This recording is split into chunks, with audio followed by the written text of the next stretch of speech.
Step into a world where innocence shatters and malevolence knows no bounds.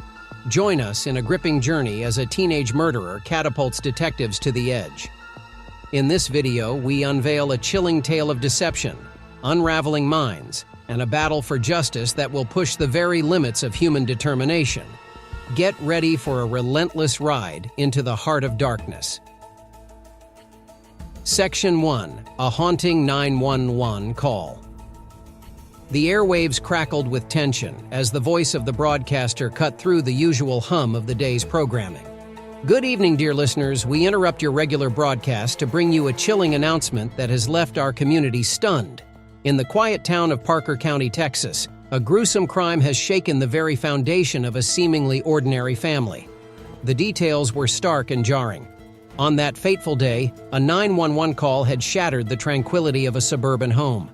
The caller, a 17-year-old boy named Jake Evans, confessed in an eerily calm voice that he had committed an unspeakable act. County 911, where's your emergency? My house. What's the address? 152 River Creek Lane. Okay, what's the emergency? I just killed my mom and my sister. What? I just killed my mom and my sister. You just killed your mother and your sister? How did you do that? He had taken the life of his own mother and his 15-year-old sister with a stolen .22 revolver. The unimaginable horror of the scene played out over the phone as he described the cold-blooded shots that had torn apart his family. As the broadcaster's voice quivered with disbelief, the narrative of this tragic tale continued to unfold. Jake's voice on the 911 call held an unsettling calmness, belying the gravity of his actions. He revealed that he had meticulously planned the murders, driven by a deeply disturbing rationale. His mother and sister, in his eyes, had become symbols of suffocation, their attitudes and behavior unbearable to him. He accused his sister of racism and found his family's presence stifling. In chilling detail, he described how he shot his sister twice, followed by his mother, firing 4 rounds into her lifeless body. The community was left reeling, struggling to comprehend the monstrous act committed by a seemingly ordinary teenager. Jake Evans had been a student at Toledo High School, but he claimed to be homeschooled at the time of the crime. The motive he described was a chilling blend of resentment and disdain, emotions that had pushed him to commit the unimaginable.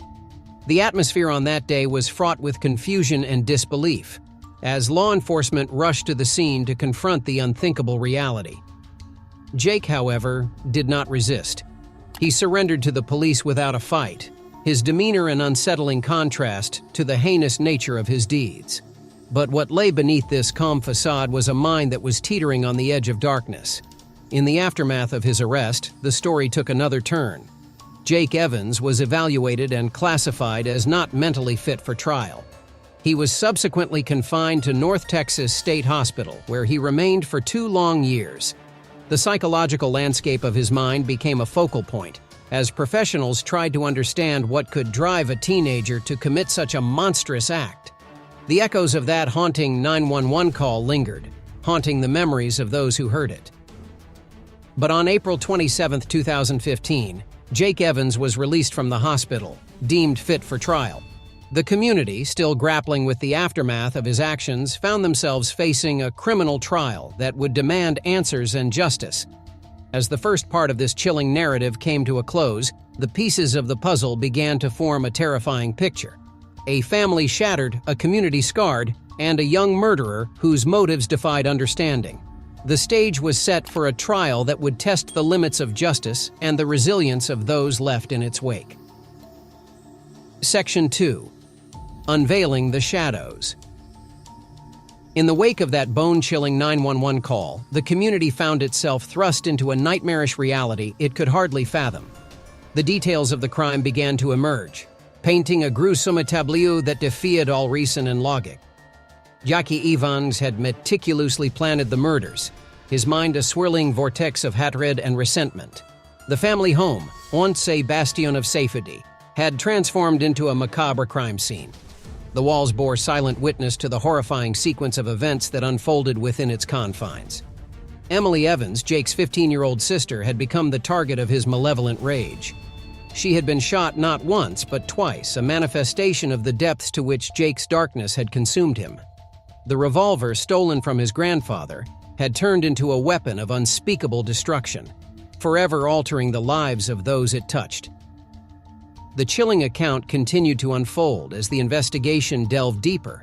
Jake's mother, Jana Evans, had also fallen victim to his twisted machinations. Her life had been extinguished by the very person who should have been her protector. 4 rounds from the .22 revolver had sealed her fate, leaving the community in shock and disbelief. The crime scene told a harrowing story of desperation and pain.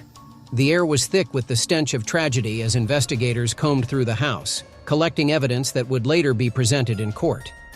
The blood-soaked floors and shattered windows were a grim testament to the chaos that had unfolded within those walls.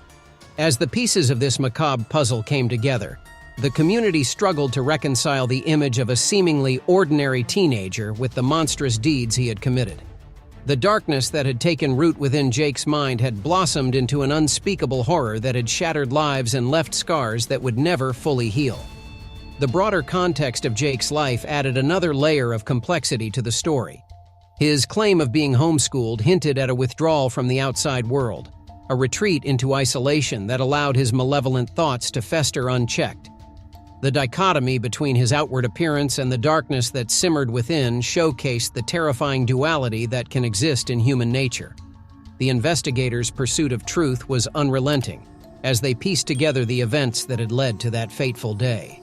The community, once united by its shock, now stood divided between seeking justice for the victims and attempting to comprehend the mind of a murderer. The evidence would be laid bare in a court of law, where the darkness within Jake Evans' soul would be laid bare for all to see. As this part of this gripping narrative came to a close, the audience was left with a haunting image of a home turned into a crime scene, and the lives forever altered by a teenager's twisted desires. The path toward justice was paved with the haunting echoes of gunshots and the anguished cries of a community, grappling with the unthinkable. Section 3. Unmasking the Darkness. As the shockwaves of Jake Evans' heinous actions reverberated through the community, the focus of the investigation shifted inexorably toward unmasking the enigma that was the teenage perpetrator.